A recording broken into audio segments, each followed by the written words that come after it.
மகத்தானவன் மனிதானே மகத்தானவன் மனிதானே மகத்தானவன். அனைவருக்கும் வணக்கம். பதிவுக்கு போறதுக்கு முன்னாடி இது வரைக்கும் நம்ம சேனல் சப்ஸ்கிரைப் பண்ணலன்னா சப்ஸ்கிரைப் பண்ணி சப்போர்ட் பண்ணுங்க. அண்ணாமலை அவர்கள் இன்னைக்கு எக்ஸ் வலைத்தளத்துல போகி பண்டிகை வாழ்த்து தெரிவிச்சிருக்கிறாரு. அதுல ஒரு விஷயத்தை பாருங்க. அதாவது வரும் தேர்தலில் ஊழல் திமுக ஆட்சியை அரசியல் தீயில் கரைத்து தமிழ்நாட்டிற்கு புதிய எதிர்காலத்தை உருவாக்கும் மற்றொரு போகி பண்டிகையாக நிச்சயம் மாறும் அப்படின்னு ஒரு ட்வீட் போட்டிருக்கிறாரு. உண்மையிலேயே இது கண்டிப்பா அவர் ஒரு விஷயத்த சொல்லிட்டானா கண்டிப்பா நடக்குன்ற மாதிரி தான். ஏன்னா எந்த ஒரு சமரசமும் இல்லாம இன்னைக்கு நிறைய பேர் திரையுலகத்துல உச்சம் தொட்டவங்கெல்லாம் இன்னைக்கு அதாவது ஒரு மாற்றத்தை தமிழகம் சிஸ்டத்தை மாத்திர அப்படின்னு சொன்னவங்க எல்லாம் ஒரு அறிவியாலய பக்கத்துல உட்கார்ந்துட்டு இருக்காங்க. அதே டார்ச் லைட் வச்சு உங்களுக்கு வெளிச்சம் தர்ற ஊழலை ஒழிக்கிற அப்படின்னு சொன்னவங்களும் அறிவாலயம் பக்கத்துல எல்லாரும் உட்கார்ந்துட்டு இருக்கிறத நம்ம கவனிக்கலாம். ஏதோ ஒரு வகையில அறிவாலயம் அவங்கள அடிமைப்படுத்திடுவாங்கன்னு தான் நம்ம யதார்த்தமா சொல்ல வேண்டியது இருக்கு. ஆனா இன்னைக்கு ஒரு நாடி நரம்பு எல்லாத்துலயும் திமுக அழிக்க வேண்டும் அப்படின்னு சொல்லி ஒரு உச்சத்துல ஒரு தீவிர அரசியல்ல இருக்கிறது, அதுவும் ஒரு பதவி இல்லாம இந்த அளவுக்கு ஒரு ஃபேமஸ் ஆகுறது நம்ம தமிழகத்துல அண்ணாமலையை தான் நம்ம கவனிக்கலாம். இந்த இடத்துல நிறைய பேர் அண்ணாமலையை விமர்சனம் பண்ணிட்டு இருக்காங்க. அதாவது ஒரு மேடையில ஒரு விஷயத்த பேசுறாரு. அதாவது கேன்சர், நம்மளோட அறிவியல் நம்மளோட கலாச்சாரம் புகழ்ந்து பேசுறாரு. அதாவது ஒருத்தர் விரதம் இருந்தானா 24 மணி நேரம் ஒரு விரதம் இருந்தானா, அதுவும் கேன்சர் பேஷண்ட்டுக்கு அதாவது நார்மலா 7 மடங்கு அந்த கேன்சர் செல்லு சாப்பாடு சாப்பிடும். ஆனா நம்ம அதே விரதம் இருந்தான்னா, பாஸ்டிங் இருந்தான்னா, அதுக்கு போற உணவு தடைப்படுறதுனால அது ஆட்டோமேட்டிக்கா செத்துரும். இப்ப சஷ்டி விரதம் எல்லாம் இருக்காங்க, அதுல 7 நாள் விரதம் இருந்தான்னா அந்த அளவுக்கு அது ஒரு மிகப்பெரிய ஒரு மாற்றத்தை உருவாக்கும், கேன்சரே வராதுன்னு ஒரு நல்ல விஷயத்த சொல்றாரு. இதை இன்னைக்கு அறிவியல் பூர்வமா எல்லாம் நிஜம்னு சயின்ஸ் படிச்சவங்க எல்லாம் ஏற்றுக்கொள்கிறார்கள். ஆனா கொத்தடிமை திமுகல இருக்கிற உடன்பிறப்புகள் எல்லாம் அந்த அளவுக்கு விமர்சனம் பண்றாங்க. இவர் ஏதோ இப்படி சொல்லிட்டாரு, அதெல்லாம் உண்மையா அது இதுன்னு சொல்லி வேற விதமா அதை பேசிட்டு இருக்காங்க. ஒரு 30 மணி நேரம் ஃபாஸ்டிங் பண்ணாலே உடம்புல ஆட்டோஃபேஜி அப்படின்னு ஒரு மெக்கானிசம் ஆக்ட் ஆகும். இந்த ஆட்டோஃபேஜினா என்னன்னு கேட்டிங்கன்னா, நம்மளோட நார்மல் செல்ஸே இந்த ஃபாஸ்டிங் பண்ணும்போது இந்த நார்மல் செல்ஸ் ஆக்டிவேட் ஆகி எங்கேயாவது கேன்சர் இருக்கா அப்படின்னு தேடி ஆட்டோஃபேஜி பண்ணி அந்த கேன்சர் செல்ஸ் எல்லாம் சாப்பிட்றோன்னு சொல்கிறாங்க ஃபாஸ்டிங் பண்ணுறவங்களுக்கு. அண்ணாமலை அவர்கள் ஒரு விஷயத்த சொன்னோன்னா தவறா எதுவுமே இருக்காதுன்னு எல்லாருக்குமே தெரியும். அவர் அதாவது உண்மைக்கு புறமான விஷயத்த சொல்லவே மாட்டார்தான்னு. ஏன்னா அரசியலுக்கு வந்ததுல இருந்து இன்னைக்கு எந்த ஒரு சும்மா பூசி அந்த மாதிரி பேச்சே இல்லைன்னு கவனிக்கணும். இன்னைக்கு இந்த விஷயத்த எல்லாம் வச்சு ஏதாவது ஒரு விதத்துல அண்ணாமலையை தாக்கிடலாம் அப்படின்னு.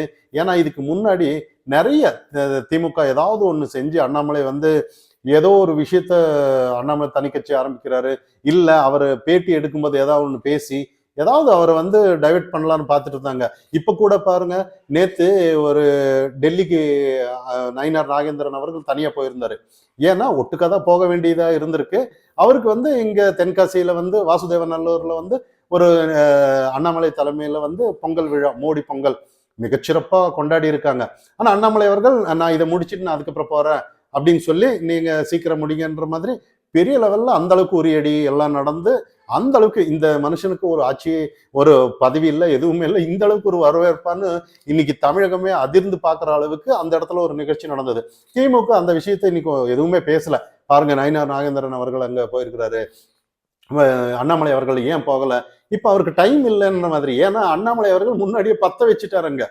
என்ன பத்த வச்சாருன்னா, அதாவது பராசக்தி படத்தை அதாவது நல்ல பாராட்டு படக்குழுவினர், ப்ரொடக்ஷன் எல்லாருக்குமே ஒரு பாராட்டிட்டாரு. அதாவது இந்த அளவுக்கு தமிழக மக்களுக்கு உண்மைய சொன்னீங்களே, அதாவது இந்தி திணிச்சது யாரு என்ன ஏதுன்னு, அதாவது காங்கிரஸ்க்கு எதிராக, அதுவும் திமுக எப்படி இந்த படத்தை எடுத்தாங்கன்னு தான் ஆச்சரியமா இருக்கு. ஆனா இருந்தாலும் வாழ்த்துக்கள் அப்படின்னு ஒரு பத்த வச்சுட்டாரு. இன்னைக்கு இதே காங்கிரஸ் தலைமையெல்லாம் அந்த படத்தை நீக்கணும், தடை செய்யணும் அப்படின்னு சொல்லி போராடிட்டு இருக்காங்க. எந்த அளவுக்கு போயிருக்கு பாருங்க. இப்ப அவங்களுக்கு டைம் இல்லை திமுகவுக்கு. ஏன்னா காங்கிரஸ் தரப்பு வெளியேறுவாங்க, கூட்டணி நாங்க பலம்னு சொல்லிட்டு இருந்தாங்க. இவங்க காங்கிரஸ் எல்லாம் வச்சு பலன்றாங்களா இல்ல வேற யாரை வச்சு பலங்கன்னு தெரியாது. ஆனா காங்கிரஸ் நாங்க தான் ஆட்சியில பங்கு கேட்கணுன்ற அளவுக்கு போயிட்டாங்க. இன்னைக்கு செல்வ பெருந்தகையே மாறிட்டாரு. இது வரைக்கும் ராகுல் காந்தி தலைமை என்ன சொல்லுவாரு ஏது சொல்லுவாருன்னு வெயிட் பண்ணிட்டு இருந்தாரு. இப்போ ஆட்சியில பங்கு எங்களுக்கு வேணுன்ற மாதிரி அதை அனுராக் தாக்கூர் இவங்க எல்லாம் பாராட்டுறோம் அப்படின்னு சொல்றதும், இவங்க ராகுல் காந்தி ஒரு ட்வீட் போட்டிருக்கிறாரு, இன்னைக்கு வந்து ஜனநாயக படத்தை வந்து ஏதோ ஒரு விதத்தில் நீங்க தடை பண்றீங்கன்ற மாதிரி விஜய்க்கு ஆதரவா குரல் கொடுத்திருக்கிறாரு. அப்ப இதெல்லாம் பார்க்கும்போது காங்கிரஸ் கூட்டணி திமுக கூட்டணி ஏதோ ஒரு பிரச்சனையில ஊசலாடிட்டு இருக்குங்கிறது எல்லாருக்கும் தெரிஞ்ச விஷயம்தான். இப்ப இந்த இடத்துல வந்து நிறைய மோடி பொங்கல் அப்படின்னு சொல்லி மிகச்சிறப்பா டெல்லியில வந்து எல்முருகன் வீட்டுல வந்து அதுல ஒரு விஷயத்த பேசுறாரு. உலகின் பழமையான மொழியான தமிழின் தாயாக இந்தியா திகழ்வதில் நாம் பெருமிதம் கொள்கிறோம் அப்படின்னு ஒரு எவ்வளவு ஒரு பெருமையா மோடி அவர்கள் சொல்றாரு. அப்போ இந்த இடத்துல வந்து இங்கதான் தமிழுக்கு ஸ்டிக்கர் ஒட்டுறாங்க, எதுவுமே செய்யாம மோடி அவர்கள் வந்து அதுல இனிய பொங்கல் திரு நல் வாழ்த்துக்கள் அப்படின்னு எவ்வளவு அழகா சொல்றாரு. ஏன்னா இன்னைக்கு வந்து ஒரு துண்டு சீட்டு இல்லாம எதுவுமே இல்லாம இங்க இருக்கிறவங்க யாருக்கும் பேச தெரியாது. உதாரணமா நம்மளோட ஆளுநர் RN ரவி எந்த அளவுக்கு இதுக்கு முன்னாடி ஒரு மீட்டிங்ல நீங்க பார்த்திருக்கலாம், எவ்வளவு அழகா தமிழ் பேசுறாரு தெரியுமா, ஒரு எதுவும் சீட்டு இல்லாம எதுவுமே இல்லாம. அப்போ இதெல்லாம் பார்க்கும்போது வந்து உண்மையிலேயே திமுக கதறாம இருக்குமா அப்படின்றது நம்மளோட பார்வை. இதை தாண்டி அண்ணாமலை அவர்கள் வந்து ஏதோ ஒரு விதத்துல வந்து தமிழகத்துல வந்து ஏதோ ஒரு மாற்றத்தை கொண்டு வர்றாரு, ஏதோ ஒரு விஷயம் அண்ணாமலை கிட்ட இருக்குங்கிறத டெல்லி தலைமை உணர்ந்திருக்காங்க. இதுக்கு முன்னாடி அமித்ஷா வரும்போது எல்லா இடத்துலயும் நம்ம கவனிச்சிருக்கலாம். அமித்ஷா அவர்கள் இன்னைக்கு வந்து நீங்க வேணும்னா கவனிச்சிருக்கலாம், இதுக்கு முன்னாடி மதுரைக்கு வந்துட்டு போனதுக்கு அப்புறம் இப்போ எல்லாம் ப்ரெஸ் மீட்டிங் ஆனாலும் என்ன ஆனாலும் அண்ணாமலை அவர்களை தான் முன்னிறுத்துறது நீங்க கவனிக்கலாம். இதை தாண்டி இதே கேரளாவுக்கு பிரச்சாரத்துக்கு போனாரு, மாநகராட்சி தேர்தலுக்கு, இதே மும்பைக்கு போனாரு. மும்பையில அந்த ஒரு விஷயம் தான் இப்போ திமுக அதையும் விமர்சனம் பண்ணிட்டு இருக்காங்க.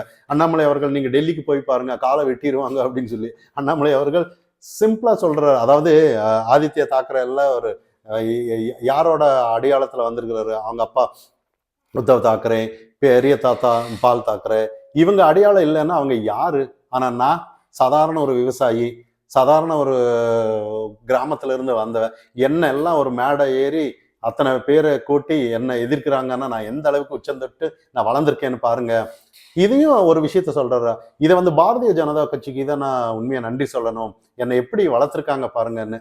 உண்மையிலேயே இந்த இடத்துல வந்து அண்ணாமலை அவர்கள் ஒரு இந்த மாதிரி பேசும்போது ஒவ்வொரு தொண்டனுக்கு கொடுக்கப்பட வேண்டிய மதிப்பு வந்து பாரதிய ஜனதா கட்சியில இருக்குங்கிறது நம்மளோட பார்வை. இதை தாண்டி இன்னும் வந்து அண்ணாமலை அவர்கள் ஏதோ ஒரு விதத்துல வந்து டார்கெட் பண்ணி வீழ்த்தணும்னு நினைச்சாங்க. அது முடிவே இல்லைன்னு தான் நம்ம இந்த பதிவுல, ஏன்னா தமிழகத்துல எல்லா இடத்துலயும் ஒரு சினிமா நடிகருக்கு தான் அந்த அளவுக்கு ஒரு இது பண்ணுவாங்க. ஆனா எந்த ஒரு பதவியும் இல்லை, எதுவுமே இல்லை. இந்த அளவுக்கு மக்கள் அவரை பின்தொடர்ந்து வந்து ஏதோ ஒரு மாற்றம் கண்டிப்பா அண்ணாமலையால வருங்கிற ஒரு எண்ணம் தான். கண்டிப்பா இந்த தைப்பொங்கல் வந்து நம்மளோட சேனல் சார்பாகவும் எல்லாருக்கும் போகி பண்டிகை நல்வாழ்த்துக்களை தெரிவிச்சு, அடுத்த 2026 தேர்தல் அடுத்த போகி பண்டிகையாவது ஒரு இனிய ஒரு நல்ல ஆட்சி வரணுங்கிறது தான் ஒரு ஆசையும் கூட. மனிதானி மகத்தானவன்